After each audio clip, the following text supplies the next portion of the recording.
এই লোকটি তার চাকু বালিতে ঢুকিয়ে ঢুকিয়ে সামনের দিকে এগোচ্ছিল, আর ঠিক তখনই এক জায়গার বালু নিচের দিকে গড়তে থাকে। আর এটা দেখতে এই লোকটি তার বন্ধুদের ডাকে, আর এবার সবাই এসে এখানকার বালু সরাতে থাকে। আর এখানে তারা সবাই একটি বড় কুয়া দেখতে পায়। আর তখনই ক্যাপ্টেন এখানে একটি পাথর ফেলে, কিন্তু এখান থেকে কোনো আওয়াজই আসে না।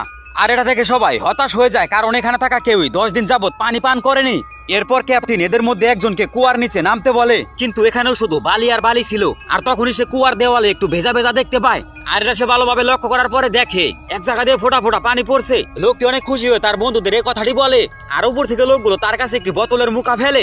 এখানে লোকটি তার হাতের উপরে পড়া এক ফোঁটা পানিকেও বিফলে যেতে দেয় না।